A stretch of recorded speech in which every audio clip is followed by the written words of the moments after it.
नमस्कार, जय हिंद। आज हम कक्षा 12 भूगोल का जो पार्ट 2 है उसमें भारत की जो दूसरी जनजाति है जो इस अध्याय में दे रखी है गौड़ जनजाति, उस जनजाति के बारे में अध्ययन करेंगे। ये जो जनजाति है गौड़ जनजाति, ये विश्व का सबसे बड़ा जनजातीय समूह है। क्या है? विश्व का सबसे बड़ा जनजातीय समूह है।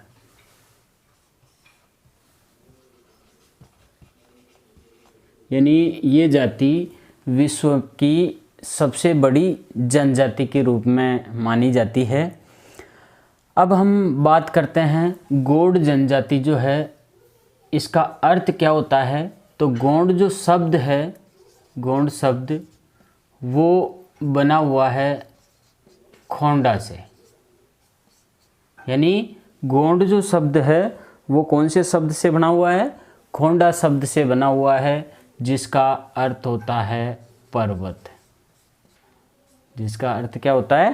पर्वत। यानी ये जो शब्द है ये शब्द खोंडा से बना हुआ है, जिसका अर्थ होता है पहाड़ी या पर्वत। यानी ये जनजाति पहाड़ी क्षेत्र में निवास करती है, इसलिए इस जनजाति का जो शब्द है गौड़, उस शब्द का अर्थ होता है पहाड़ी या पर्वत। यानी ये पर्वतीय क्षेत्रों में या पहाड़ी क्षेत्रों में निवास करती है, इसलिए इस जनजाति का शब्द का जो अर्थ है वो क्या हुआ? पहाड़ी। यानी ये जनजाति पहाड़ी शब्द से बनी हुई है। अब ये जो जनजाति है ये अपने आप को, स्वयं को, यानी अपने आप को किस नाम से जानती है? तो उस शब्द का नाम है कोयटूर। उस शब्द का नाम क्या है? कोयटूर या कोल। यानी ये जो जनजाति है अपने आप को कोयटूर या कोल के नाम से भी जानी जाती है, या अपने आप को ये इस प्रकार के शब्दों से भी मानती है कि हम कोयटूर है या कोल है। तो गौड़ जनजाति विश्व का सबसे बड़ा जनजातीय समूह है, जिसका शाब्दिक अर्थ होता है पहाड़ी, और ये अपने आप को कोयटूर या कोल के नाम से जाने जाते हैं। अब हम इसके निवास क्षेत्र के बारे में बात करते हैं। इस जनजाति का निवास क्षेत्र, तो ये जो जनजाति है ये जनजाति मुख्यतः भारत के प्रायद्वीपीय भाग में निवास करती है। कौन से भाग में? प्रायद्वीपीय, भारत के प्रायद्वीपीय भाग में। यानी प्रायद्वीप का मतलब होता है तीन तरफ पानी से घिरी हुई जो आकृति होती है उसे प्रायद्वीप कहते हैं। और भारत का जो दक्षिणी हिस्सा है वो प्रायद्वीपीय हिस्सा है, क्योंकि एक तरफ अरब सागर है, एक तरफ बंगाल की खाड़ी है और एक तरफ हिंद महासागर है। तो भारत का जो प्रायद्वीपीय भाग है इस भाग में ये जनजाति निवास करती है। अब हम बात करते हैं इनके निवास जो क्षेत्र है उसमें कौन कौन से राज्य आते हैं।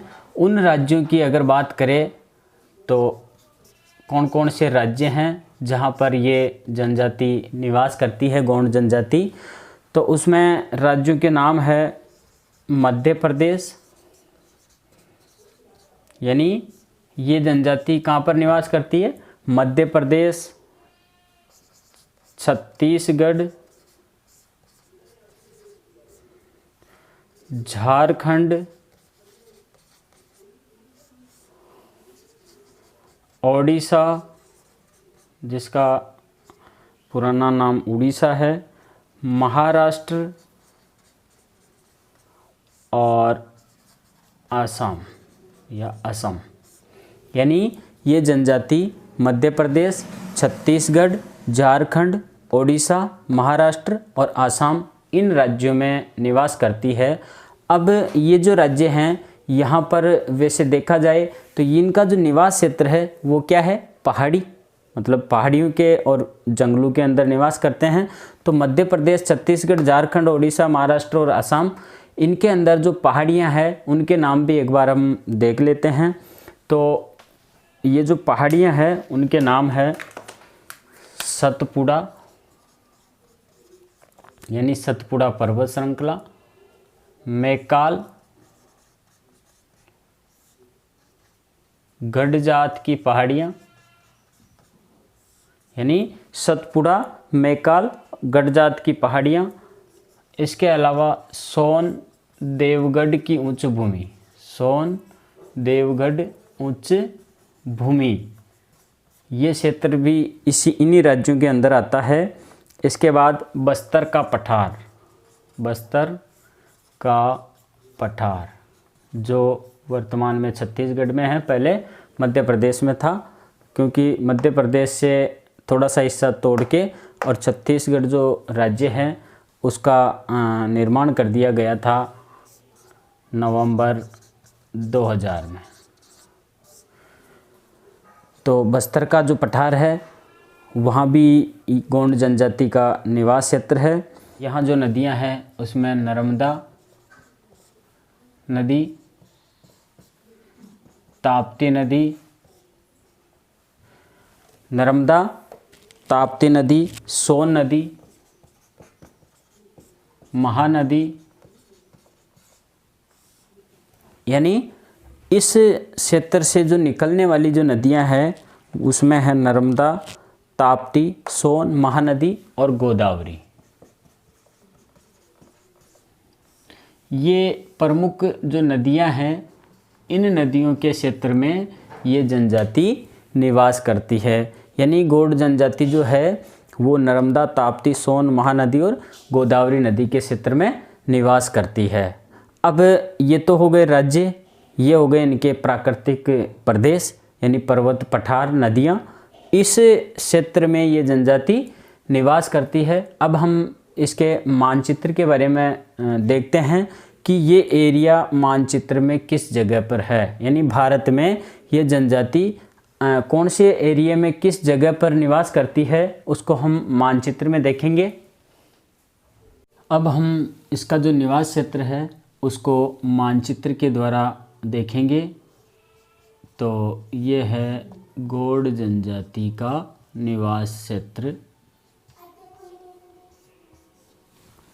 यानी जो भारत है उस भारत में गौड़ जनजाति कहाँ पर निवास करती है।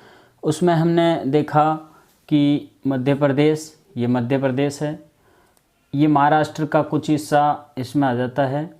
इसके अलावा छत्तीसगढ़ आ गया ये, इसके बाद ये झारखंड है इस जगह, और ये उड़ीसा आ गया, और कुछ असम में भी ये जनजाति निवास करती है। इसके अलावा हमने देखा था कि कौन कौन सी पर्वत श्रृंखलाएँ इस क्षेत्र में आती है जहाँ पर गौड़ जनजाति निवास करती है। तो उसमें हमने देखा था कि सतपुड़ा जो पर्वत श्रृंखला है, ये सतपुड़ा पर्वत श्रृंखला यहाँ से निकलती है। इसके अलावा ये मैकाल पर्वत हो गया, ये इस जगह पे, और इसके अलावा गडजात की जो पहाड़ियाँ हैं वो उड़ीसा में इस जगह पे हो गई, इस एरिया में। तो ये जो क्षेत्र है ये क्षेत्र है गौड़ जनजाति का निवास क्षेत्र जो भारत में पाई जाती है। इसमें मध्य प्रदेश हो गया, महाराष्ट्र हो गया, छत्तीसगढ़ राज्य हो गया, उड़ीसा हो गया, झारखंड हो गया, और असम में थोड़ी सी मात्रा में वहाँ भी ये जनजाति निवास करती है। और इसके अलावा इसमें ये जो पर्वत श्रृंखलाएँ थी, ये पर्वत श्रृंखलाएँ भी इसमें आ गई कि सतपुड़ा, मैकाल और गडजात की पहाड़ियाँ। इसके अलावा बस्तर का जो पठार है वो सोन और देवगढ़ जो उच्च भूमि है वो भी इसी क्षेत्र में है। इसके अलावा हमने एक चीज़ और देखी थी कि कौन कौन सी नदियों का क्षेत्र ये है। तो जो नदियां हैं वो नदियां थी नर्मदा जो इस प्रकार निकलती है और यहाँ गिरती है, ताप्ती नदी वो भी इस क्षेत्र की नदी है। इसके अलावा सोन नदी जो इधर से इस साइड में बहती है। इसके अलावा यहाँ की जो नदियाँ थी उसमें महानदी और गोदावरी नदी, यानी ये जो प्रमुख नदियाँ हैं वो नदियाँ भी इस क्षेत्र में बहती है जहाँ पर गौड़ जनजाति निवास करती है। तो ये था गौड़ जनजाति का निवास क्षेत्र। अब जब अपने परीक्षा में जब क्वेश्चन आता है तो उस क्वेश्चन में हम अगर पूछा जाए कि गौड़ जनजाति का निवास क्षेत्र कहाँ है, तो उसमें अपने को इस प्रकार मानचित्र बनाना है। और ये जो लाल कलर का जो क्षेत्र दिखाई दे रहा है, इस क्षेत्र में गौड़ जनजाति निवास करती है। इसके अलावा इसके नज़दीक ये जो क्षेत्र है, इस क्षेत्र में भील जनजाति निवास करती है, जो हमने पिछली क्लास में पढ़ा था। तो ये जो एरिया है, ये लाल कलर का जो दिखाई दे रहा है, इस क्षेत्र में गौड़ जनजाति का निवास है। तो इसको अपने को मानचित्र जो बनाना है, मानचित्र बनाकर इसको इस प्रकार अपने को दिखाना है छाया। और ये जो छायांकित भाग है, इसका यहाँ पर संकेत के रूप में इस प्रकार बनाना है और यहाँ लिखना है गौड़ जनजाति का निवास क्षेत्र। और इस मानचित्र ये जो बनाएंगे अपन, इस मानचित्र को इस प्रकार पेंसिल से ही ब्रैकेट में बंद करना है और इस प्रकार डबल लाइन से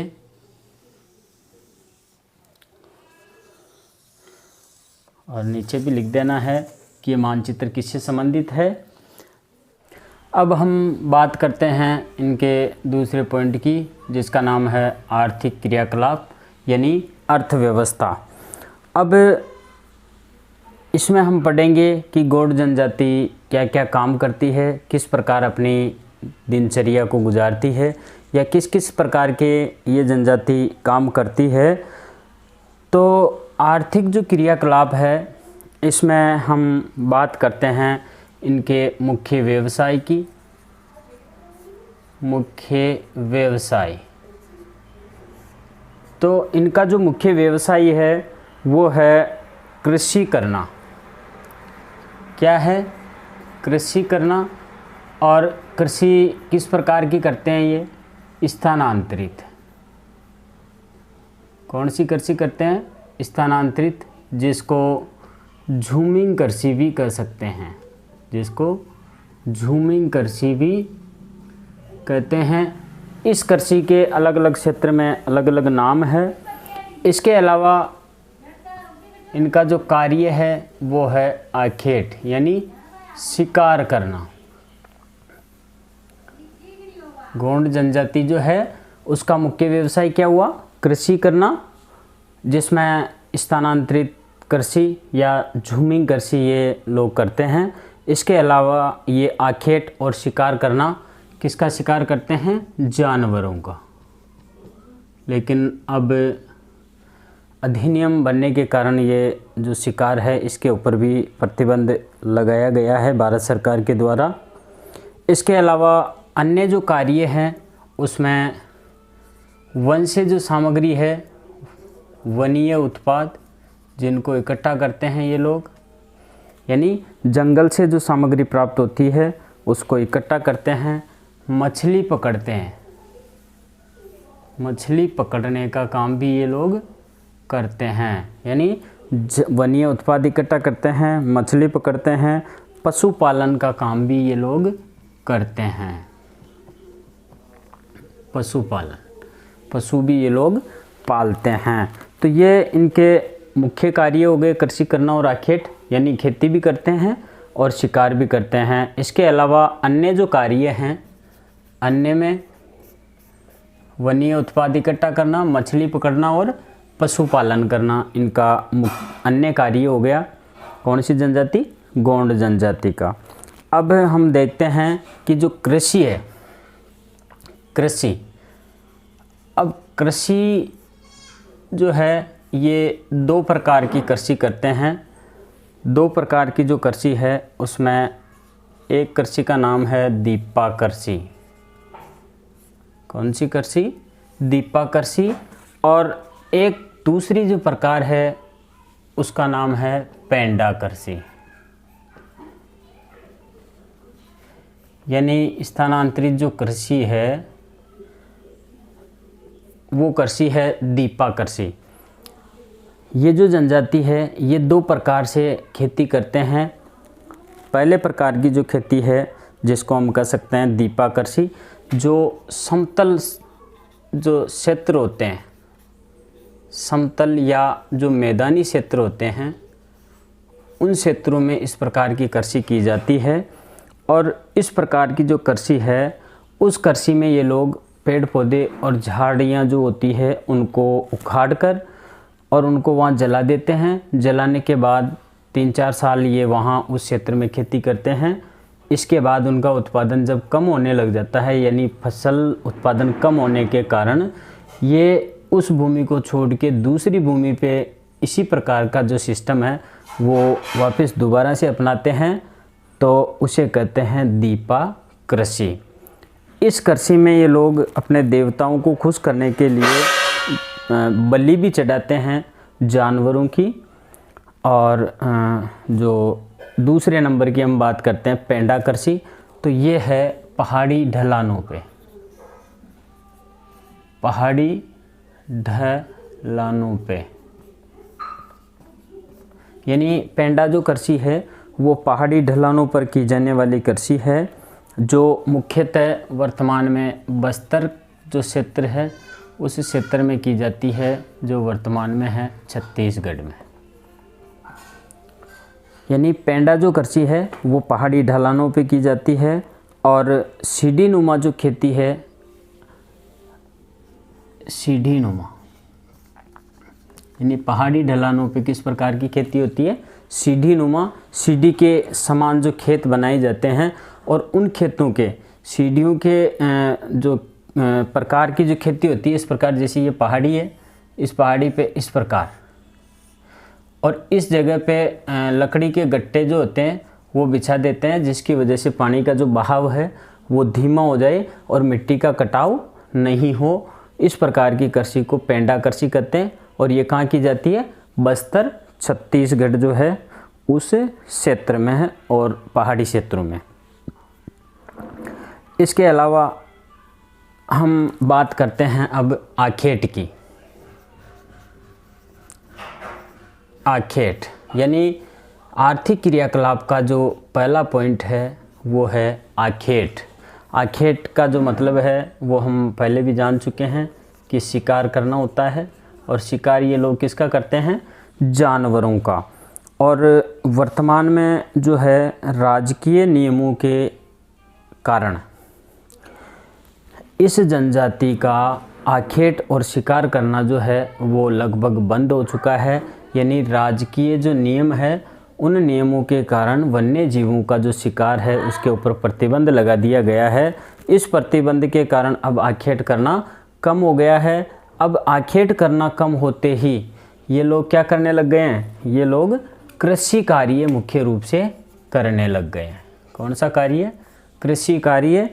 अब जो कृषि कार्य हैं वो और दूसरा काम रह गया इनका पशुपालन। एक काम तो इनका क्या बचा है, कृषि करना, और दूसरा क्या रह गया, पशुपालन करना। अब ये जो जनजाति है, इस जनजाति के अलग अलग यूँ कहें हम गोत्र है, जिसमें कुरुख, अलग अलग क्या है, गोत्र है, जिसमें कुरुक, केवट और धीवर, यानी ये अलग अलग गोत्र हो गए, जिसमें कुरुख, केवट और धीवर, ये जो गोत्र है, इस गोत्र में ये लोग क्या करते हैं, खेती करते हैं। ये लोग क्या काम करते हैं, कृषि भी करते हैं और मछली भी पकड़ते हैं। क्या करते हैं, कृषि करते हैं और मछली पकड़ते हैं। इसके अलावा इसमें एक और गोत्र है जिसका नाम है रावत, रावत गोंड, जो पशुपालन करते हैं, दूध भी बेचते हैं। तो इनमें कुरुख, केवट और धीवर कृषि करते हैं और मछली पकड़ने का काम भी करते हैं। और पशुपालन का काम कौन से गोंड करते हैं, रावत गोंड। यानी ये जो गोंड है इसमें रावत गोंड पशुपालन का काम करते हैं और बाकी कुरुख, केवट, धीवर ये मछली पालन और कृषि का काम करते हैं। दूसरे पॉइंट की बात करते हैं जिसका नाम है भोजन। आर्थिक क्रियाकलापों में भोजन जो है, ये जो लोग हैं इनका मुख्य भोजन पदार्थ जो है वो है कोदू व कुटकी। कोदू व कुटकी जो एक प्रकार का पौष्टिक अनाज है, खाद्यान्न पदार्थ है, जो बाजरे जैसा होता है खाद्यान्न। इनका मुख्य खाद्यान्न क्या है? कोदू व कुटकी। यानी गोंड जो जनजाति है उनका मुख्य भोजन कोदू और कुटकी है, जो एक बाजरे के समान खाद्यान्न है, मोटा अनाज।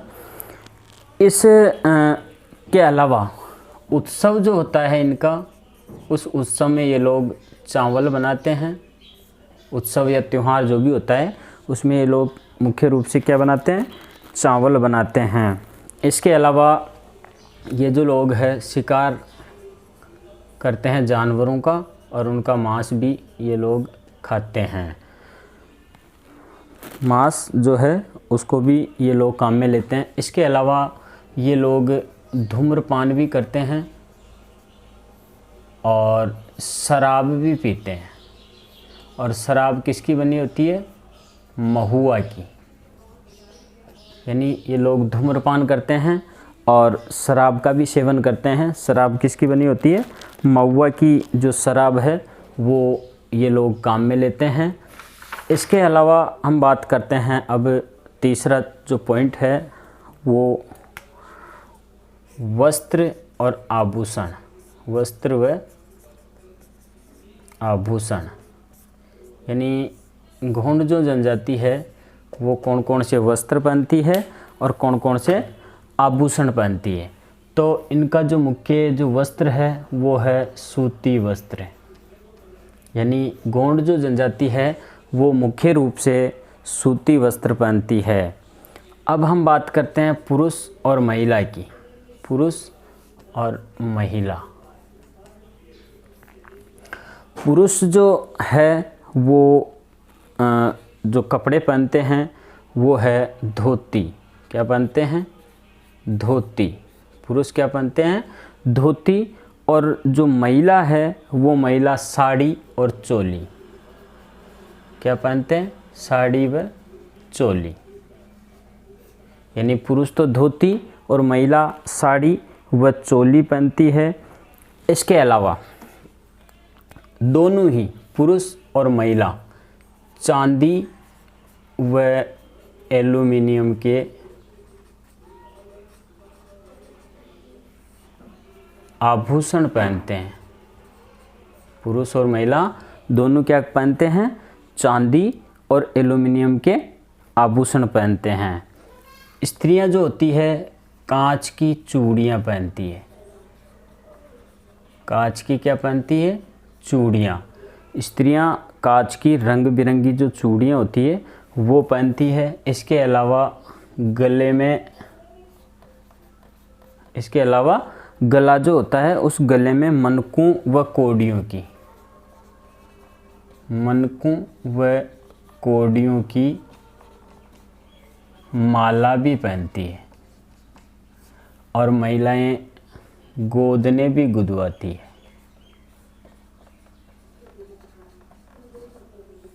यानी टैटू जो होता है ना, टैटू, गोदने गुदवाना, जो शरीर के ऊपर इस प्रकार नाम लिखा जाता है, तो महिलाएं गोदने भी गुदवाती है, यानी टैटू। और लड़कियां जो होती हैं, इनकी लड़कियां वो बालों में जूड़ा लगाती है, बांस का, बालों में जूड़ा, यानी बांस का बना होता है कंगे नुमा, वो छह जूड़े बालों में लगा लेती है। तो ये इनके मुख्य वस्त्र और आभूषण।